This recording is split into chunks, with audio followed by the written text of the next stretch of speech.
د پکتیکا ولایت د اطلاعات او کلتور ریاست د دغه ولایت په مرکز شرنه کې د وژونکي او چټکې خپرېدونکي ویروسي ناروغۍ کرونا د مخنیوي په موخه کمپاین ترسره کړ.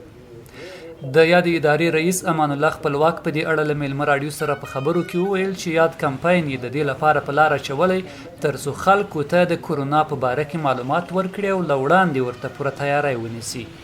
هغه له خلکو غوښتنه وکړه چې له دغې ناروغۍ د ساتنې په موخه په خپلو کورونو کې پاتې شي ترڅو پرې اخته نه شي. زموږ هدف د دې کمپاین څخه دا دی چې د کرونا د ویروس په ارتباط باندې چې وژونکی ویروس دی موږ د خلکو د ژوند د ساتلو او ژوندي پاتې کېدو په خاطر باندې د کمپاین ایستلی دی ترڅو خلک په کورونو کې پاتې سي او په ښار کې په ګڼه ګوڼه کې د تګ راتګ څخه مخنیوی وکړي.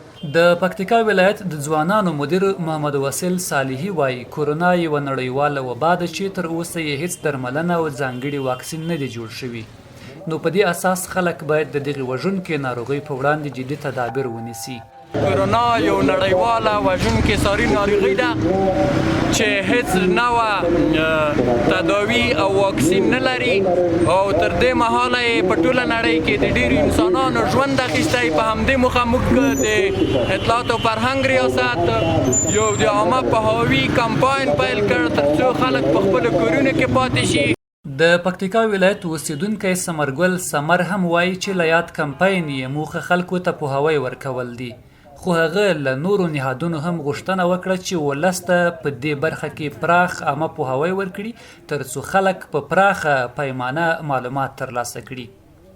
ثمر زیاته کړه چې په ټوله کې خلک باید د ګڼې ګوڼې ځای ته له ورتګ په کلکه ډډه وکړي او د دغې ناروغۍ د خپرېدو د مخنیوي په موخه خپل مسؤلیت ترسره کړي.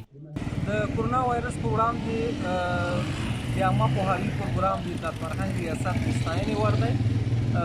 موږ له نورو بنسټونو او نورو نهادونو څخه هم دا هیله لرو چې دا ډول کمپاینونه ترسره کړي ترڅو خلکو ته عامه پوهاوی عام شي. اول لاسونه مو هره ورځ بیا په اوبو او صابون باندې د 20 ثانیو لپاره ومینځئ. د نړیوالې وبا یا کرونا ناروغۍ د مخنیوي په موخه دغه کمپاین په داسې حال کې ترسره شو چې ورسره سم د پکتیکا ولایت په مرکز شرنه ښار کې ټوله ورځ لاریون روان و او سلګونه خلکو پکې برخه اخیستې وه. د یادونې وړ دی چې له دې وړاندې هم د پکتیکا ولایت د بېلابېلو ادارو مدني فعالانو او ځوانانو له لوري د کرونا ناروغۍ د مخنیوي په موخه کمپاینونه ترسره شوي دي.